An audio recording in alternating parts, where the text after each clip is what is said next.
Hey everybody, welcome back to my channel. So today I'm bringing you a classic brunch meal. We're doing red velvet waffles and regular waffles and chicken. So our good old chicken and waffle mixture.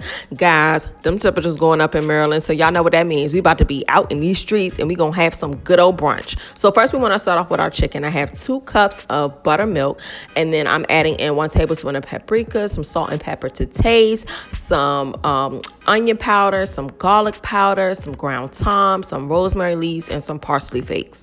Guys, I'm going to leave the amounts in the description box below, but again, you can season your buttermilk as much as seasoning as you want to use, you can use, and you can add more to it. If you want a splash of hot sauce, you can do that, but I'm just going to mix my seasonings around in my buttermilk, and then I'm going to place my chicken wings, because I'm using chicken wings.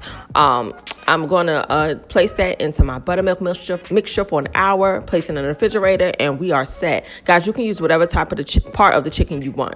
So now we're going to move on to our red velvet waffles, guys. Yes, I'm using a cake mix. This is about the easiest recipe you can use. Use the whole, I'm using Duncan Hines cake mix, right? They add 3 eggs in, they add 1 cup of milk. You can use whole milk, 2%, 1%, whatever type of milk you want to use. And that's it. How simple is that? Mix that all around.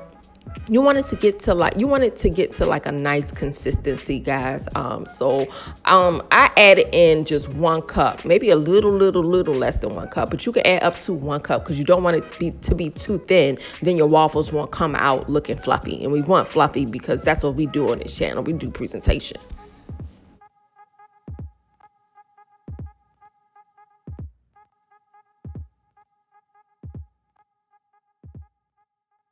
So now we got our red velvet mixture. We need to do our regular mixture. And y'all know, just follow the Aunt Jemima's box, guys. I just used about 1 cup of mixture. The only thing different that I do is add in 1 tablespoon of sugar per cup. So if you're using 2 cups of Aunt Jemima mix, then use 2 tablespoons of sugar. And then add in your milk or your water as necessary. I always add in milk. I don't know. It just does something to me. So if it asks for 1 cup of water, substitute the water for milk. Do 1 cup of milk. And you can also add in a splash of vanilla if you want to, but with the icing that I'm going to make, I'm putting vanilla into that. So I didn't really need to put the vanilla in the mixture. But once it gets to a nice consistency like that, we are good to make our waffles. And guys, you spray your waffle maker down with butter. That's why I didn't put any butter into my waffles. And then just, add your mixture to your waffles. Y'all know how to make waffles, hopefully. Add your mixture to your waffle. If it seeps over, my little waffle maker came with, I got it from Walmart. It came with a little tray underneath. So if it seeps down, it'll catch all of it so your counters won't get messed up. But once you do that, all your waffles should come out beautiful. And then as soon as your waffles are done and they're still piping hot, you can go ahead and slather them down with some good old butter. Whatever type of butter you want to use. And if you don't want to use butter because you're trying to lose weight, don't use the butter. But guess what? You eating flour, so you might as well put the butter on there because you're doing the flour. But yeah, all your waffles should come out looking beautiful, just like this. Look at that. All 3 of my little, when I went to go lift it up, looked beautiful, and the 4th one had to be messed up, but that's whatever. So now we're going to move back to our chicken since our waffles are done. I'm using 1.5 cups of flour and 1.5 cups of cornmeal. I don't know. This mixture is just everything for your chicken. I think it breads it so beautifully. It's not too flaky and it's not too crunchy. It's like, I don't know. It's the best of both worlds. But once you do that, you mix it all around. Then we're going to add in those same seasonings that we used to add our chicken in. We used to add in our buttermilk. We're going to add that into our breading.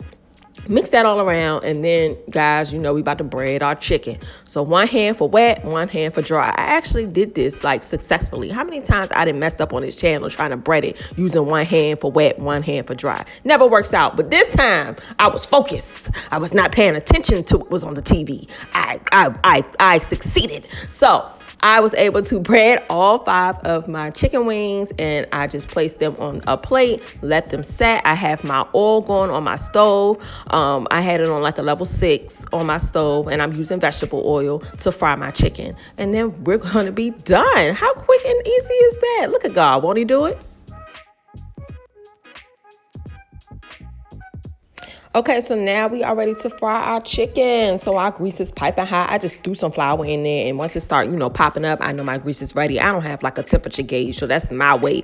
Oh, that's the black way of finding out if your grease is ready. But I placed my chicken in there, had it going till it was nicely golden brown and flaky, and look how that looked. Perfect, right? The flour and the cornmeal mixture is just wonderful. I'm just going to take them out once they're nice and golden brown and they're done. Place them to the side so the oil can drain, and then we're gonna move on to make our icing. I think with the waffles, with that red velvet, it's just you have to do it. So I just added in about 1/3 cup of cream cheese, one fourth teaspoon of vanilla. Sorry guys, and a lot of powdered sugar, guys. I think I added in 2 cups altogether, and then I added in a little bit of milk.